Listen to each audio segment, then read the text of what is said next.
पाकिस्तान में मारा गया है लश्कर का आतंकी फारूक अंसारी की गोली मारकर हत्या कर दी गई है। खत्म,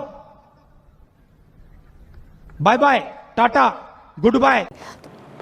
सवाल यह है कि आखिरकार इतनी बड़ी आईएसआई जो है वो इन अननोन गनमैन यानी कि अज्ञात बंदूकधारियों का पता क्यों नहीं लगा पा रही है। भारत पाकिस्तान में दहशतगर्दी की कार्रवाइयों के जरिए टारगेट किलिंग में मुलविस है। बुखारी साहब, अब ये भी कहा जा रहा है कि 2021 के बाद भारत की इंटेलिजेंस एजेंसी रॉ ने पाकिस्तान में मुतादिद अफराद को कत्ल करने के लिए एक खुफिया मुहिम चलाई।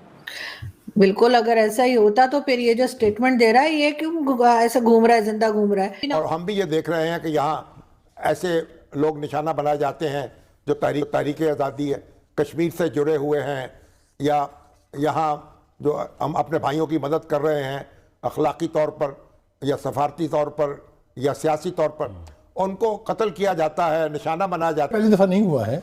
ये हिंदुस्तान जो है ये हरकत जो इस किस्म की जो यानी काबिल नफरत हरकत है बहुत अरसे से करता चला आ रहा है। रॉ अब तक पाकिस्तान में 20 अफराद को कत्ल करा चुकी है। बिल्कुल ठीक है, अभी पर इसकी बात है कि उन्होंने 2 बंदों की टारगेट किलिंग कराई, एक मोहम्मद रियाज। और ये जो है ये रविश जो है हम किस तरह इसका सद्भाव कर सकते हैं और किस तरीके से ये इंडियन एजेंसीज जो है उनको एक वापस धकेल सकते हैं, लगाम डाल सकते हैं।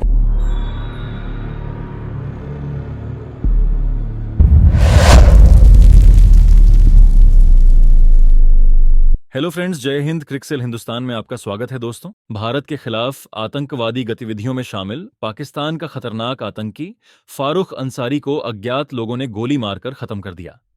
फारूक अंसारी पर गोलीबारी की खबर मिलते ही पाकिस्तानी सेना और आईएसआई के बड़े अधिकारी मौके पर पहुंच गए और पूरे इलाके की घेरेबंदी कर दी। बता दें कि बीते सालों में पाकिस्तान के अंदर कई आतंकियों और भारत के दुश्मनों को अज्ञात हमलावरों ने निशाना बनाया है। वो हत्याओं के बाद निकलने में कामयाब भी होते रहे हैं। उसके जनाजे में पाकिस्तानी सेना के कई बड़े अफसर शामिल हुए। अंसारी आतंकियों के लॉन्चिंग पैड कोटली का लॉन्चिंग कमांडर था। इस लॉन्चिंग पैड से आतंकवादी संगठन जैश-ए-मोहम्मद और लश्कर-ए-तैयबा के आतंकवादियों को ट्रेनिंग देकर भारत में अशांति फैलाने के लिए भेजा जाता था। तो चलिए पाक मीडिया का रिएक्शन देखते हैं। अगर चैनल पर नए हैं तो चैनल को सब्सक्राइब कर लें, वीडियो को लाइक शेयर कर दें और कमेंट सेक्शन में अपनी राय जरूर लिखें। कि पाकिस्तान खुद को टेरर का अगर गढ़ बना रहा है और फिर शिकार अगर टेरर का होता है तो उसमें कोई नई बात नहीं है, लेकिन इस आतंकवादी की अज्ञात लोगों ने गोली मारकर हत्या कर दी है। भारत पाकिस्तान में दहशतगर्दी की कार्रवाइयों के जरिए टारगेट किलिंग में मुलविस है। बुखारी साहब, अब ये भी कहा जा रहा है कि 2021 के बाद भारत की इंटेलिजेंस एजेंसी रॉ ने पाकिस्तान में मुतादिद अफराद को कत्ल करने के लिए एक खुफिया मुहिम चलाई। तो बहुत बड़े होशरुबा इंकशाफात इस रिपोर्ट में हुए हैं। देखिए, ये पहली दफ़ा नहीं हुआ है। ये हिंदुस्तान जो है ये हरकत जो इस किस्म की जो यानी काबिल नफरत हरकत है बहुत अरसे से करता चला आ रहा है। मैं इससे पहले कि इस इशू के ऊपर आऊँ, आपको याद होगा कि द गार्डियन में एक रिपोर्ट शाया हुई थी जिसमें उन्होंने वाज़ेह तौर पे इल्ज़ाम लगाया था, 2020 की बात कर रहा हूँ मैं, कि रॉ अब तक पाकिस्तान में 20 अफराद को कत्ल करा चुकी है। बिल्कुल ठीक है, अभी पिछले बरस की बात है कि उन्होंने 2 बंदों की टारगेट किलिंग कराई, एक मोहम्मद रियाज साहब थे और दूसरे मौलाना शाहिद लतीफ़ साहब थे जी। और उससे पहले भी अगर आपको याद हो कि अली सरफराज उर्फ तांबा, ये एक शख्स है जिनके ऊपर इल्ज़ाम था कि उन्होंने हिंदुस्तानी स्पाई जो था, जासूस जो था सरबजीत सिंह, उसका मर्डर किया था जेल में। बाद में आला अदालतों में उसके ऊपर वो मुकदमा साबित नहीं हुआ था और उसको बरी कर दिया गया था, लेकिन रॉ ने उसको भी नहीं छोड़ा, उसको भी इसी तरीके से कत्ल करा दिया था। सवाल यह है कि आखिरकार इतनी बड़ी आईएसआई जो है वो इन अननोन गनमैन यानी कि अज्ञात बंदूकधारियों का पता क्यों नहीं लगा पा रही है। अब जो भाई फंडा आ रहा है, यानी कि जो थ्योरी जो है वो गढ़ी जा रही है कई स्थानों पर, वो बड़ी अजीब सी है, क्योंकि हमारे जो पाकिस्तानी लोग हैं उनको तो कुछ समझ में आ नहीं रहा है। वैसे वो ये भी गढ़ रहे हैं कि साहब ये तो आईएसआई खुद ही करवा रही है। हम चलिए मान लेते हैं, एक बार इस थ्योरी को परखते हैं कि अगर आईएसआई खुद ही करवा रही है तो ये बताइए, आईएसआई जब भी कोई काम करती है किसी उद्देश्य से करती है, और इस काम से उसकी जो बदनामी हो रही है चारों तरफ, उसके बारे में क्या कहेंगे ये लोग जो ये थ्योरी आगे बढ़ा रहे हैं, क्योंकि बहुत ज़बरदस्त बदनामी हो रही है आईएसआई की। कोई आईएसआई के जो है चार चांद नहीं लग रहे हैं इससे।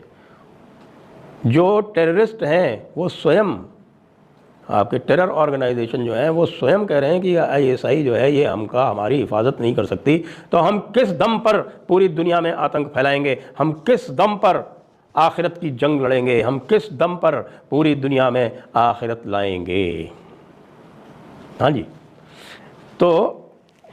तो ये सारे के सारे जो यहाँ पर जो एक्टिव हैं, कुछ तो भारत के प्रति एक्टिव हैं, आपको पता है, लश्कर तैयबा, जैश मोहम्मद और हिजबुल मुजाहिदीन, ये तीन तो स्पेसिफिकली टारगेट करते हैं भारत को।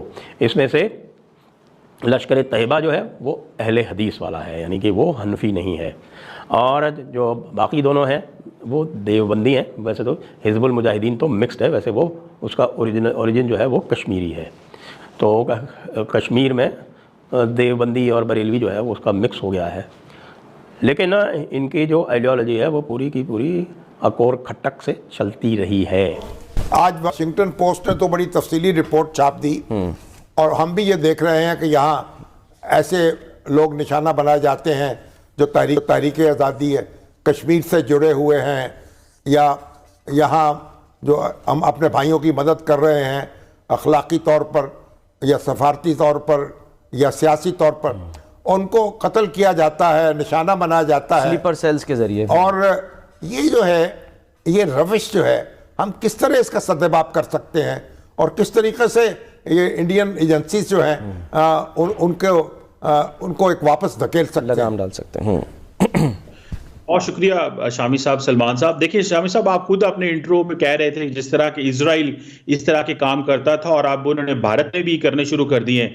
मैं समझता हूं कि भारत का ये सारे का सारा जो नेटवर्क था ये एक्सपोज हो गया है शामी साहब। उसकी वजह यह है कि पाकिस्तान तो बहुत पहले से लगा हुआ कह रहा था कि देखें इंडिया पाकिस्तान के अंदर ऐसे लोगों को टारगेट कर रहा है। शामी साहब, आपको पता है पिछले साल कतर ने 9 नेवी के जो इंटेलिजेंस के लोग थे उनको पकड़ा, सजाएं मौतें दी। नरेंद्र मोदी ने जाके स्पेशल रिक्वेस्ट की कतर से और उनको माफ किया गया। मैं कतर की बात कर रहा हूं। रॉ मोदी साहब की निगरानी में इस किस्म के जो कत्ल हो रहे हैं लोग, चाहे उनका ताल्लुक खालिस्तान मूवमेंट से है, चाहे उसका ताल्लुक पाकिस्तान से है, उनको कत्ल कराने का एक बाकायदा मिशन है वहाँ। अगर आपको याद हो, हमने अपने नाज़रीन को बताया था कि एक सेल है डिस्ट्रॉय सी पैक, जो अजीत डोवल साहब जो हैं, जो उनके सलामती के कौमी सलामती के मशीर थे, उनकी निगरानी में एक सेल कायम है जिसकी $1 बिलियन एनुअल उसकी फंडिंग है, जिसका वाहद काम जो है वो चीनी इंजीनियर्स और पाकिस्तानी इंजीनियर जो ग्वादर में काम कर रहे हैं उनके ऊपर हमले करवाना और उनको कत्ल करवाना जो है वो उनके ज़िम्मे है। तो भारत का ये मकरू चेहरा जो है अब पूरी तरह से दुनिया के सामने आ चुका है। बरतानिया, कनाडा, अमेरिका ये वाज़े कर चुके हैं कि रॉ इस किस्म के संगीन जराइम की मुर्तकिब है।